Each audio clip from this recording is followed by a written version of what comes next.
नमस्कार दोस्तों, आप सभी का वेलकम है क्विक स्टडी जियो चैनल पर। आज का जो टॉपिक है वो है फूड एंड न्यूट्रिशन प्रॉब्लम। ठीक है, ये है आपका ज्योग्राफी ऑप्शनल में जो पेपर 1 है उसमें जो ह्यूमन ज्योग्राफी है। तो ह्यूमन ज्योग्राफी के अंदर में जो इकोनॉमिक ज्योग्राफी वाला जो चैप्टर है उसमें ये जो है topic food and nutrition problem. तो आज इसको हम पढ़ेंगे, इसको हम जानेंगे ये क्या चीज़ है। ठीक,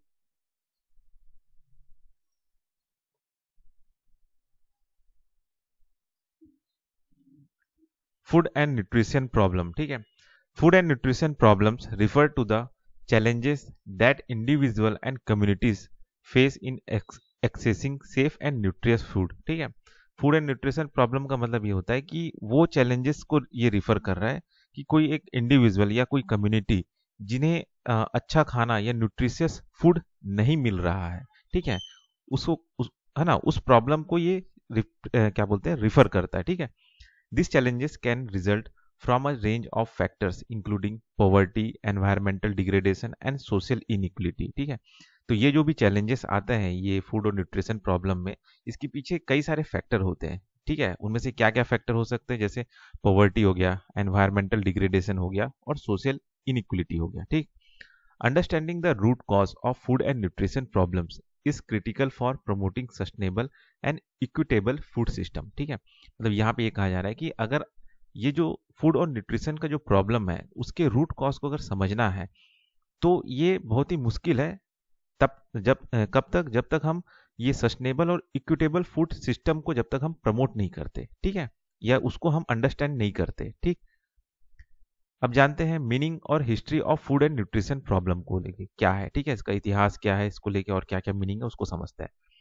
ठीक, अब बाकी ये तो लाइन आपका जो पहला लाइन है वो सेम ऊपर जैसा ही है। ठीक है, this challenges have been persistence issue throughout human history from early human society to modern industrial food system. ठीक है, मतलब ये कहा जा रहा है कि ये जो खाने का जो प्रॉब्लम था, न्यूट्रिशन का जो प्रॉब्लम था, ये ह्यूमन हिस्ट्री की शुरुआत से ही चला आ रहा है। ठीक है, और आज तक ये चल ही रहा है। ठीक है, types of food and nutrition problem, इसको जानते हैं क्या है।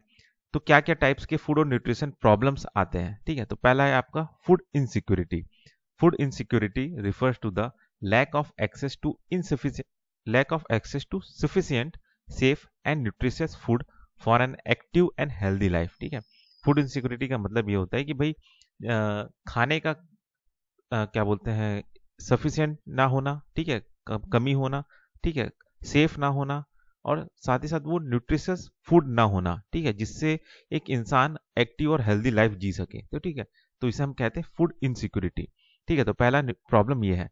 दूसरा है माल न्यूट्रिशन प्रॉब्लम।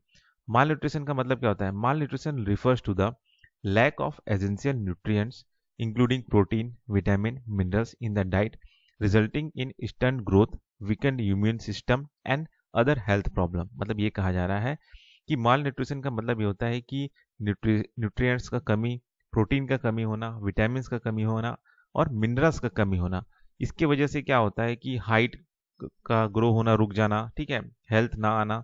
ठीक है, इम्यून सिस्टम का वीक हो जाना और भी कई सारे अदर हेल्थ प्रॉब्लम आ जाते हैं इस माल न्यूट्रिशन के वजह से। ठीक है, तीसरा फूड और न्यूट्रिशन प्रॉब्लम क्या है, तो तीसरा प्रॉब्लम है आपका फूड वेस्ट। ठीक है, अब फूड वेस्ट में क्या होता है, food waste refer to the loss और waste of food throughout the food system including production, distribution and consumption. मतलब ये कहा जा रहा है कि जो खाने का जो क्या बोलते हैं वेस्ट होता है। ठीक है ना, through out the food system, मतलब उगाने से लेके उसको डिस्ट्रीब्यूट करने तक और उसको कंज्यूम करने तक। ठीक है, इन तीनों जगहों में जो फूड का वेस्टेज वेस्टेज हो रहा है, तो ये भी एक तरह से जो फूड का प्रॉब्लम दुनिया में आ रहा है, ये भी एक बहुत बड़ा कारण है फूड वेस्ट होना। ठीक है, तो ये इसका तीन प्रॉब्लम्स हो गए। ठीक, अब जानते हैं एग्जाम्पल क्या है फूड और न्यूट्रिशन प्रॉब्लम को लेके, क्या क्या एग्जाम्पल दिए गए। ठीक है, hunger in developing countries. Hunger is a persistent problems in many developing countries where poverty, conflict and environmental degradation can limit access to safe and nutritious food। ठीक है, मतलब ये कहा जा रहा है कि एग्जाम्पल ये दिया है कि डेवलपिंग कंट्रीज में जो हंगर का जो प्रॉब्लम हो रहा है, ठीक है, वो ये बहुत लंबे समय से चला आ रहा है और ये प्रॉब्लम अभी तक है ही, ठीक है। जहाँ पे देखा गया है कि गरीबी को लेके, ठीक है, और वहाँ पे जो लड़ाई झगड़े हो रहे हैं वो उनको लेके, ठीक है, एनवायरमेंटल डिग्रेडेशन जो हो रहा है वहाँ पे उन डेवलपिंग कंट्रीज में, इन सब चीज़ों की वजह से वहाँ पे जो सेफ और न्यूट्रिशियस फूड है उनका एक्सेस लिमिट हो गया है, ठीक है। तो ये एक एग्जांपल हो गया। दूसरा एग्जांपल क्या है? ओबेसिटी इन डेवलप्ड कंट्रीज, ठीक है। ठीक है, तो अब ये क्या प्रॉब्लम है? Obesity is growing problem in many developed countries where access to highly processed and calorie dense food can contribute to unhealthy diet and lifestyle, ठीक है। ठीक है, तो ये दूसरा प्रॉब्लम हो गया एग्जाम्पल। इसमें क्या बता रहा है कि भाई एक तरफ तो आप डेवलपिंग कंट्रीज में आपका भूखमरी के चलते क्या बोलते हैं, मतलब भूखमरी छाया हुआ है, ठीक है, वहाँ पे क्योंकि गरीबी है और एनवायरमेंटल डिग्रेडेशन है इस वजह से। लेकिन जो डेवलप्ड कंट्रीज है वहाँ पे क्या बोलते हैं, ओबेसिटी का प्रॉब्लम आ रहा है, मोटापा का प्रॉब्लम आ रहा है जितने भी डेवलप्ड कंट्रीज है वहाँ पे, ठीक है। क्यों वहाँ पे? क्योंकि हाईली प्रोसेस्ड फूड मिल जा रहा है आसानी से, ठीक है। ऐसे खाने मिल रहे हैं जहाँ पे उन खानों में मतलब ज़्यादा ही कैलोरी है, ठीक है। इसके वजह से क्या हो रहा है कि उनका जो डाइट है वो अनहेल्दी हो जा रहा है, ठीक है, उनका लाइफ स्टाइल पूरा अनहेल्दी हो जा रहा है, ठीक है। तो ये हो गया कुछ एग्जाम्पल फूड और न्यूट्रिशियस प्रॉब्लम के, ठीक। अब और क्या क्या इश्यूज हैं फूड और न्यूट्रिशियस प्रॉब्लम्स को लेके, ठीक है। तो पहला इश्यू है environmental impacts. The production, distribution and consumption of food can have significant environmental impact including deforestation, soil erosion and green house gas emission. मतलब ये कहा जा रहा है कि ये जो जब भी हम फूड प्रोड्यूस कर रहे हैं या उसको डिस्ट्रीब्यूट कर रहे हैं या उसको कंज्यूम कर रहे हैं, इसके वजह से क्या है, कई सारे एनवायरमेंटल इम्पैक्ट्स हो रहे हैं, जैसे कि डिफॉरेस्टेशन हो जाना, मतलब पेड़ों का कटना, सॉइल इरोजन होना, ग्रीन हाउस गैस एमिशन, ठीक है। अब ये कैसे कैसे हो रहा है? अब मान के चलिए आप प्रोडक्शन के लिए आप जमीन चाहिए आपको, ठीक है, तो अब आप क्या करोगे? जंगल को काटोगे, पेड़ों को काटोगे, तो उसकी वजह से क्या हो रहा है? डिफॉरेस्टेशन हो जा रहा है, ठीक है। ठीक। अब डिस्ट्रीब्यूशन में क्या हो रहा है कि भैया अब आप क्या बोलते हैं, रोड, रेलवे ये सब बनाओगे, ठीक है। तो उसकी वजह से क्या हो रहा है कि आप फिर पेड़ काटोगे, ठीक है। फिर उसके बाद कंजम्पशन ऑफ फूड, ठीक है। अब है ना, अब इसमें क्या हो रहा है डिस्ट्रीब्यूशन और कंजम्पशन में कि भाई आप उस खाना को बनाने के लिए आप आग जला रहे हो, ठीक है। ट्रांसपोर्टेशन में आपका पेट्रोल जल रहा है, तो इससे ग्रीन हाउस गैस एमिशन और ज़्यादा निकल रहा है, ठीक है। तो ये सारे एनवायरमेंटल इम्पैक्ट्स हो रहे हैं इस फूड और न्यूट्रिशन की वजह से, ठीक है। मतलब खाना ज़्यादा अ, मतलब क्या बोलते हैं, उगाने की वजह से, ठीक है। और दूसरे और क्या इश्यूज आते हैं, मतलब अगर ये कह रहे हैं कि फूड और न्यूट्रिशन प्रॉब्लम को अगर सॉल्व करने जाए तो एनवायरमेंटल इम्पैक्ट भी नज़र में आने लगता है ना। मतलब आप एक तरफ तो फूड और न्यूट्रिशन प्रॉब्लम तो सॉल्व करने के लिए आप कर रहे हो प्रोडक्शन, डिस्ट्रीब्यूशन, कंजम्पशन, लेकिन उसके वजह से एनवायरमेंटल इम्पैक्ट भी आ रहे हैं, ठीक है। और क्या क्या इश्यूज आ रहे हैं, ठीक है, फूड और न्यूट्रिशन को लेके? वो है social inequality. Food and nutrition problems are often linked to social inequality, with marginalized communities and individuals experiencing greater level of food insecurity and malnutrition, ठीक है। मतलब ये कहा जा रहा है कि भले आप खाना उगा लिए, ठीक है, और खाना को आप बांट भी रहे हो, लेकिन क्या हो रहा है कि जैसे कहीं पे अगर सामाजिक बराबरी नहीं है, सोशल इनिक्वलिटी नहीं है, तो कहीं ना कहीं ऐसा होता है कि जो मार्जिनलाइज्ड कम्युनिटीज है, ठीक है, जो गरीब तबके के लोग हैं या जिन्हें कहीं ना कहीं छोटे जाति के लोग बोल के उनको साइड किया जा रहा है, उन तक अच्छा खाना पहुंचता नहीं है, ठीक है। उन तक अभी भी फूड इनसिक्योरिटी है, उन तक अभी भी माल न्यूट्रिशन है। जैसे जैसे क्या होता है ना कि आपने देखा होगा, कई बार न्यूज़ में भी आया होगा कि जो गांव देहात में रह रहे लोग हैं, ठीक है, वहाँ पे कुछ लोग हैं जिनको अच्छा फूड अवेलेबल है, लेकिन वही उसी गांव में ही कुछ ऐसे लोग होते हैं जो कहीं ना कहीं जैसे बोलते हैं ना कि क्या बोलते हैं, कुछ अलग जाति के हैं या फिर उन्हें छोटा जाति का बोल के उन्हें अलग किया जा रहा है, ठीक है। तो उन है ना, वैसी जंगलों में जो आदिवासी रह रहे हैं वो हो गए, तो उन तक कहीं ना कहीं मतलब वो सारी कम्युनिटीज क्या है, मार्जिनलाइज्ड कम्युनिटीज हो जाते हैं। तो उन तक कहीं ना कहीं फूड इनसिक्योरिटी और माल न्यूट्रिशन होने लगता है, ठीक है।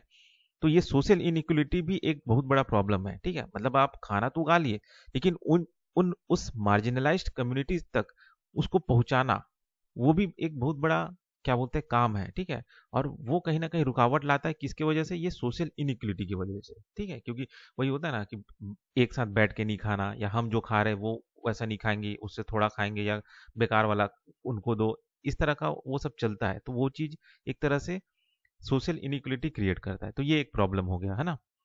फिर है तीसरा प्रॉब्लम, इकोनॉमिक इम्पैक्ट। ठीक है, अ food and nutrition problem can have significant economic impact induce including reduced productivity, increased health care cost and lost economic opportunities. ठीक है, मतलब ये कहा जा रहा है कि फूड और न्यूट्रिशन प्रॉब्लम को सॉल्व करने के लिए अगर हम बढ़ें तो कई सारे इकोनॉमिक इम्पैक्ट्स भी आते हैं, जैसे कि रिड्यूस्ड प्रोडक्टिविटी, क्योंकि आप कितने समय तक आप यानी कि खाना उगाते रहेंगे। ठीक है, क्योंकि कहीं ना कहीं एक समय के बाद में क्या बोलते हैं, जो प्रोडक्टिविटी है जमीन का वो भी कम हो जाता है। ठीक है ना। अब ज़्यादा खाने की वजह से हेल्थ केयर कॉस्ट भी इंक्रीज हो जाता है। ठीक है, और इस ज़्यादा ऐसा होता है तो कई सारे इकोनॉमिक अपॉर्चुनिटीज भी लॉस्ट होने लग जाते हैं। तो ये सारे इश्यूज आ रहे हैं, है ना, फूड और न्यूट्रिशन प्रॉब्लम को सॉल्व करने के दौरान। ठीक, strategies for addressing food and nutrition problem. ठीक है, अब क्या क्या स्ट्रेटेजीज हैं जिससे हम जो ये खाने का जो प्रॉब्लम है, न्यूट्रिशन का जो प्रॉब्लम है, उसको हम एड्रेस कर सकते हैं या उससे हम निपट सकते हैं। ठीक है, तो पहला है promoting sustainable food system. Promoting sustainable food system is critical for addressing the environmental and social impact of food and nutrition problem. ठीक है, मतलब ये कहा जा रहा है कि सस्टेनेबल फूड सिस्टम को प्रमोट किया जाए। ठीक है, इससे क्या होगा कि जो आपका एनवायरमेंटल और सोशल इम्पैक्ट है, ठीक है, वो क्या बोलते हैं, कम होगा। ठीक है, दिस इंक्लूड प्रमोटिंग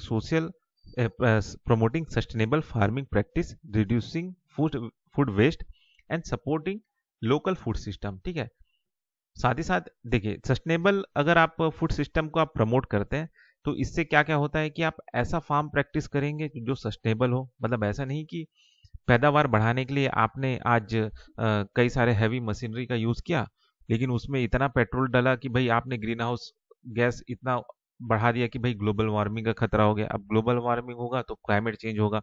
ठीक है, अब कभी कम बारिश होगा तो कभी ज़्यादा बारिश। तो ये आपके फार्म प्रैक्टिस फिर आपका ये एग्रीकल्चर के लिए सही नहीं होगा। तो ये एक हो गया अनसस्टेनेबल तरीका। और क्या हो सकता है अनसस्टेनेबल तरीका? ये हो सकता है कि जैसे आप मान के चलिए कि खाद आप बहुत डाल रहे हैं, ठीक है ना, इंसेक्टिसाइड्स पेस्टिसाइड्स आप ज़्यादा छिड़काव कर रहे हैं।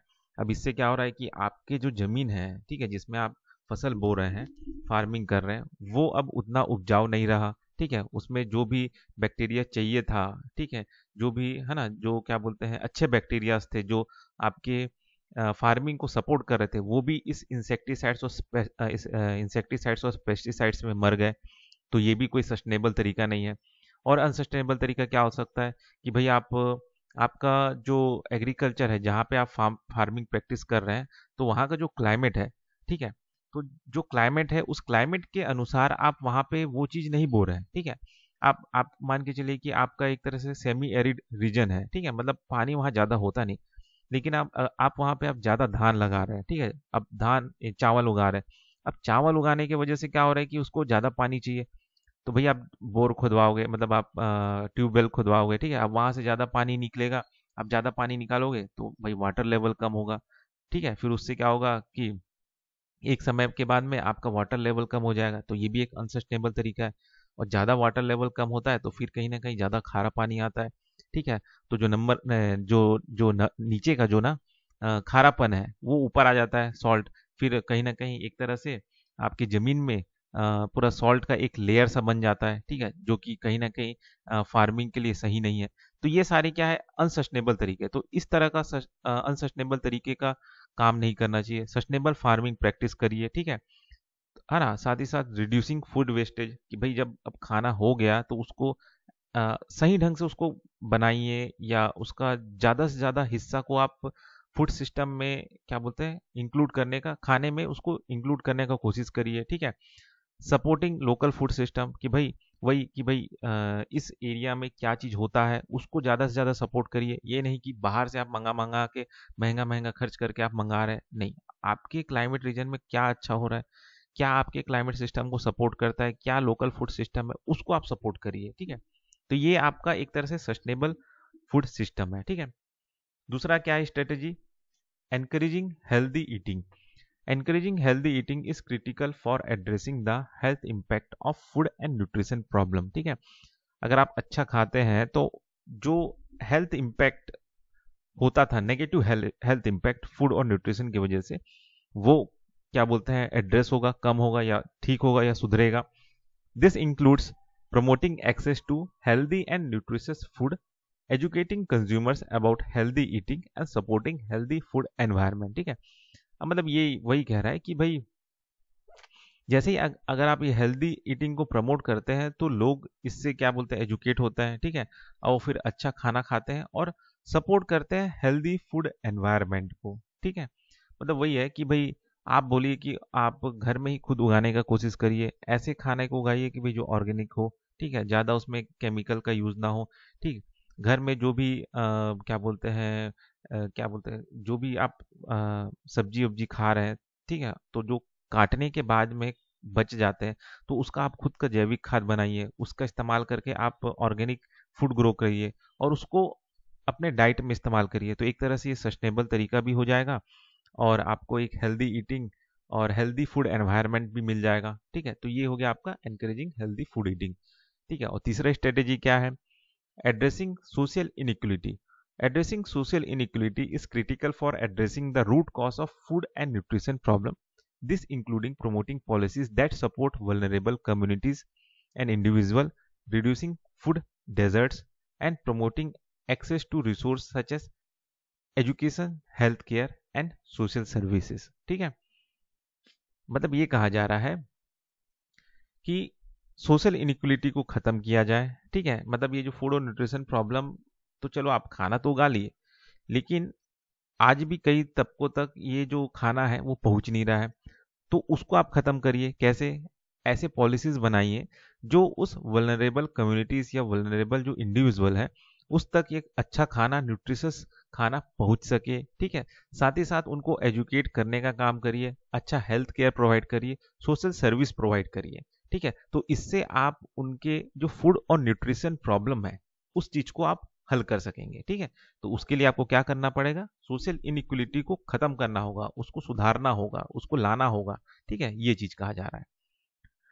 ठीक, अब जानते हैं what is the cause of nutritional problem in India. ठीक है, अब इंडिया में क्या न्यूट्रिशनल प्रॉब्लम चल रहा है. Typically national nutritional deficiency is considered a problem plaguing the poor who can not afford a balanced meal. Thus poverty remain the biggest cause of nutritional problem in India. ठीक है, यहाँ पे ये कहा जा रहा है कि जो न्यूट्रिशनल डिफिशियंसी है, ठीक है, वो प्रॉब्लम जो है एक तरह से गरीब के लिए एक प्लेगिंग है. ठीक है, हु कैन, जो कि एक तरह से बैलेंस्ड मील अफोर्ड नहीं कर सकता. ठीक है, अब जो पॉवर्टी है देखा जाए तो इंडिया में सबसे बड़ा कारण है न्यूट्रिशनल प्रॉब्लम. ठीक है, मतलब मतलब इंडिया में ज़्यादातर जो लोग जो क्या बोलते हैं न्यूट्रिशन का जो प्रॉब्लम आ रहा है उसके पीछे जो कारण है वो क्या है, पॉवर्टी. ठीक है, पॉवर्टी सबसे बड़ा मेन कारण है. However lately research has shown prevent mall nutrition even in urban wealthy individual. ठीक है, मतलब लेकिन बाद में ये देखा गया रिसर्च के दौरान कि जो शहरों में जो अच्छे लोग, मतलब शहरों में रहने वाले लोग, ठीक है, वेल्दी इंडिविजुअल जो अच्छा संपन्न है, उनमें भी ये देखा गया कि उनके पास खाने को तो है, the urban rich have enough to eat but poor food choice have caused nutritional deficiency among them. मतलब शहरों में जो वेल्दी लोग जो रह रहे हैं उनके पास खाने को बहुत कुछ तो है, लेकिन वो उनका जो फूड का जो चॉइस है वो बहुत घटिया है. ठीक है, वो बहुत पुअर है.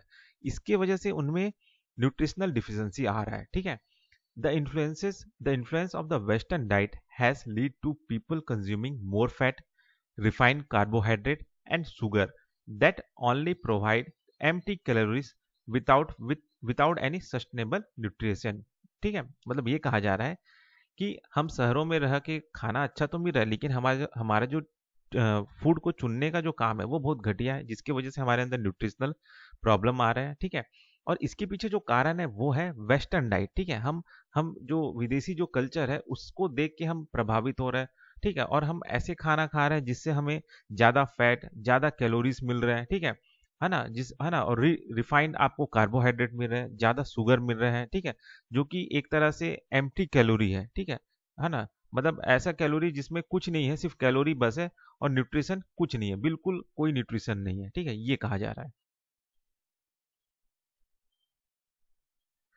अब देखते हैं कि न्यूट्रिशनल डिफिशियंसी किस टाइप के हैं, टाइप्स ऑफ न्यूट्रिशनल डिफिशियंसीज, ठीक। Nutritional problems in India can be divided into two types. तो पहला टाइप है प्राइमरी, दूसरा है आपका सेकेंडरी। प्राइमरी टाइप क्या है न्यूट्रिशनल प्रॉब्लम का?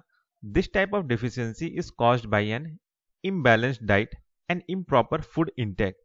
Taking a nutritious balanced diet and vitamin supplements eliminate this deficiency, ठीक है, मतलब ये कहा जा रहा है कि ये जो डिफिशियंसी आता है, ये आता है इम्बैलेंस डाइट की वजह से, ठीक है, या फिर आप खाना से कम खा रहे हैं उस वजह से आता है, ठीक है।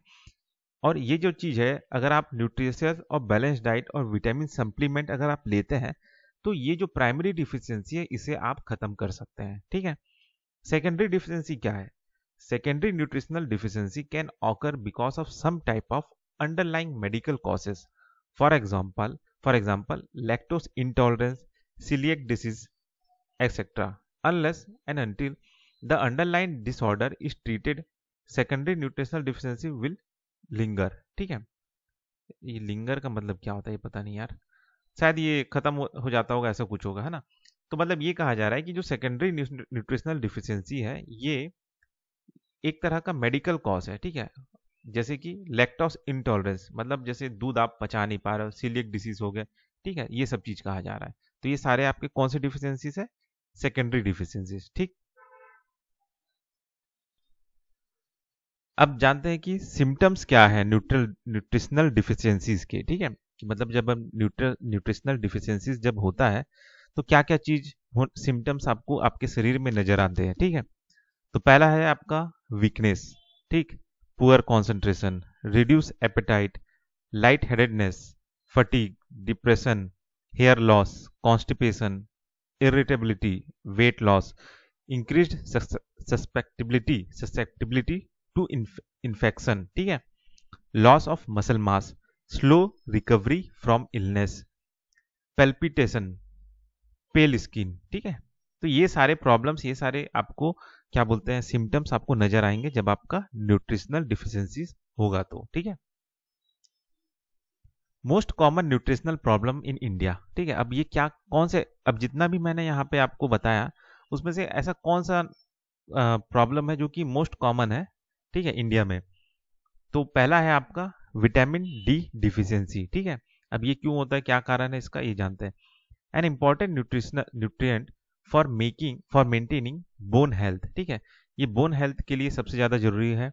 Vitamin D is a fat soluble vitamin that is also known for preventing certain type of cancer, ठीक है। तो ये एक तरह का फैट सॉल्युबल विटामिन है जो कुछ टाइप के कैंसर्स को रोकते भी है, ठीक है।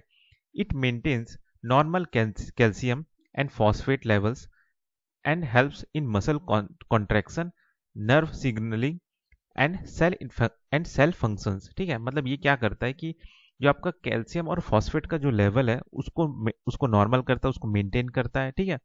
और साथ ही साथ जो शरीर में जो मसल कॉन्ट्रैक्शन हो रहे हैं, ठीक है, या फिर नर्व सिग्नलिंग हो रहा है या सेल फंक्शन हो रहा है, तो उनको भी ये मदद करते हैं, क्या बोलते हैं, मसल कॉन्ट्रैक्शन को होने से रोकते हैं या उसको बैलेंस करने का काम करते हैं, ठीक है।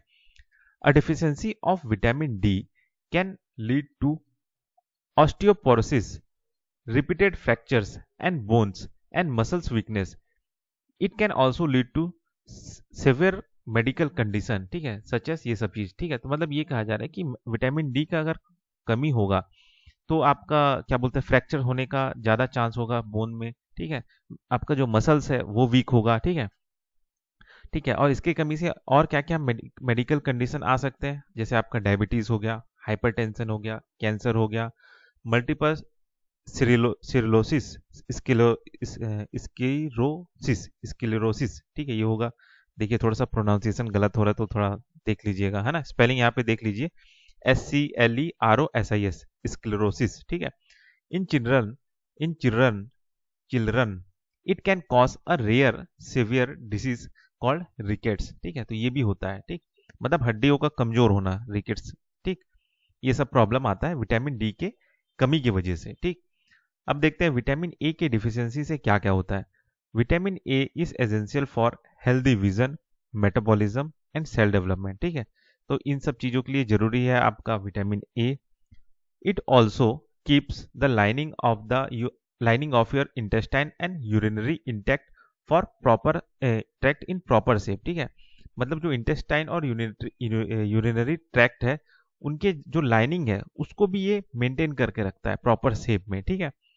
और क्या होता है विटामिन ए की डिफिशियंसी की वजह से, a major cause of vision loss and blindness, ठीक है। आपका विजन लॉस होगा, ब्लाइंडनेस होगा, ठीक है। और क्या होगा, complication with heart, lungs, skin, tissues, immune system, ठीक है। तो ये सारे प्रॉब्लम आते हैं विटामिन ए के कमी की वजह से। विटामिन सी डिफिशियंसी हो जाता है, important for normal functioning of the blood vessels.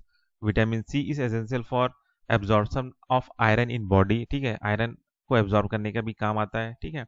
Blood vessel जो है आपका नॉर्मल फंक्शनिंग करवाता है विटामिन सी, ठीक। साथ ही साथ ये रेड ब्लड सेल को भी बनाने का काम करता है, ठीक है। विटामिन सी का बेनिफिट और क्या होता है कि जो दांत हो गए, गम्स हो गए, स्किन हो गए, टिश्यूज हो गए, मतलब दांतों में जो गम हो जाता है, उनको भी ये रिजॉल्व करने का काम करता है, उनको भी ठीक रखने का काम करता है, ठीक है। विटामिन सी जो है किस में पाया जाता है, आपका citrus fruit, tomato, potato, strawberries, ठीक है। इन सब चीजों में आपका ये सब पाया जाता है, ठीक है। इन सब की डिफिशियंसी की वजह से आपको एक्सट्रीम फटीग होगा, वेट लॉस होगा, एनीमिया होगा, और वीक कनेक्टिव टिश्यूज भी होंगे, ठीक है। वीक कनेक्टिव टिश्यू हो जाते हैं, ठीक। चौथा चीज है vitamin B12 deficiency. In order to maintain a healthy nervous system, prevent mutation in the DNA and induce the formation of red blood cells, vitamin B12 is extremely important, ठीक है। ठीक, मतलब ये कह रहे हैं कि हेल्दी नर्वस सिस्टम अगर आपको मेंटेन करना है, ठीक है, म्यूटेशन जो होता है डीएनए में उसको आपको प्रिवेंट करना है, ठीक। आपका जो रेड ब्लड सेल का फॉर्मेशन है वो अगर इंड्यूस हो रहा है उसको ठीक करना है, तो उसके लिए आपको विटामिन B12 बहुत ही ज्यादा इंपॉर्टेंट है, ठीक है। A lack of this vitamin can lead to atrophic gastritis, Crohn's disease, parasitic infection, celiac disease और सर्टेन न्यूरोलॉजिकल सिम्टम्स, ठीक है। तो ये सारे बीमारी इस डिफिशियंसी की वजह से होते हैं, ठीक है। विटामिन B12 जो होता है वो किस में पाया जाता है, तो वो पाया जाता है आपका डेयरी, मीट, एग, फिश और पोल्ट्रीज में, ठीक है। मतलब चिकन विकन ये सब चीजों में, ठीक है। एग वेग हो गया ये सब में, ठीक। प्रोटीन डिफिशियंसी से क्या होता है, ठीक है। अगर आपके खाना में प्रोटीन नहीं है तो उससे क्या होता है, ठीक है। तो प्रोटीन जो है उसे हम जानते हैं known as building blocks of the body. Protein जो है किस लिए जरूरी है, मसल मास के लिए जरूरी है, ठीक है। ये आपका हेल्दी और स्ट्रांग बोन बनाता है, मसल्स बनाता है। साथ ही साथ ये जो आपके हेयर और नेल्स की जो ग्रोथ है उसमें भी ये मददगार होता है, ठीक है। प्रोटीन की कमी की वजह से क्या क्या हो सकता है, oedema of the legs, hand and abdomen, ठीक है। It can also lead to mood changes, slow healing of wounds, मतलब है ना, मतलब वही है कि आपका जैसे पैरों में प्रॉब्लम आने लगेगा, हाथों में प्रॉब्लम आएगा, ठीक है। मूड चेंज होगा बहुत जल्दी कि एकदम जल्दी गुस्सा आ जाना, या फिर ठीक है साथ ही साथ आपका जैसे मान के चलिए कहीं घाव हुआ है, घाव वाव अगर हुआ है, ठीक है, लग गया है तो वो जल्दी ठीक नहीं होगा, तो ये सारे प्रॉब्लम आते हैं, ठीक है। ठीक है, in children and infants a protein deficiency may cause marasmus and kwashiorkor protein malnutrition disorder, ठीक है। मतलब ये सारे डिसऑर्डर आ जाते हैं अगर बच्चों में या नवजात शिशु में अगर प्रोटीन की कमी हो तो, ठीक है। आयरन डिफिशियंसी, आयरन डिफिशियंसी से क्या होता है, is one of the most common nutritional problem, ठीक है। ये सबसे ज्यादा कॉमन न्यूट्रिशनल प्रॉब्लम है इंडिया में। Mineral crucial for the formation of haemoglobin in the blood, iron is extremely important for the body.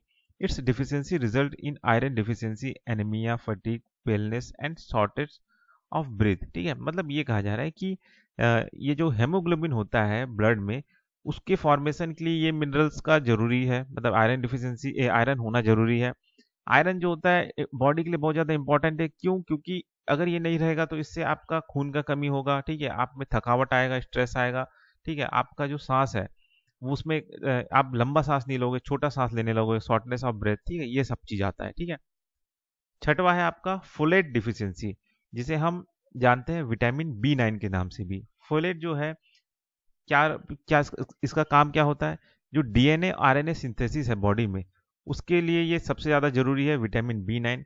इसकी कमी की वजह से जो प्रेग्नेंट मदर होती है वो क्या करते हैं कि cognitional disabilities in the child create हो जाता है। ठीक है, कॉग्निटल डिसीज जो होता है, डिसेबिलिटीज जो होता है वो आने लगता है जब आपका फोलेट डिफिशियंसी हो, अगर प्रेग्नेंट मदर जो है उसमें। ठीक है, it also helps the body make healthy red blood cell. ठीक है, हेल्दी रेड ब्लड सेल बनाता है। साथ ही साथ shortfall in folate can also lead to आपका एनीमिया होने का चांस हो सकता है, वीकनेस आ सकता है, mouth source and other symptoms. तो ये सारी चीजें आ जाती है अगर आपका फोलेट डिफिशियंसी आए तो। ठीक, आयोडीन डिफिशियंसी। ठीक है, तो आयोडीन डिफिशियंसी से क्या होता है, आपका थायराइड फंक्शनिंग इम्पेयर्ड हो जाता है। ठीक है, इससे आपका hypothyroidism symptoms such as weight gain ज़्यादा होना, फटीग होना, ड्राई स्किन होना, वीकनेस होना, ये सब चीज़ आने लगता है ना। अब इन सब चीज़ों को लेके, इन सब प्रॉब्लम्स को लेके सरकार ने क्या इनिशिएटिव लिया है इंडिया में। ठीक है, अब इंडिया को लेके बात करते हैं।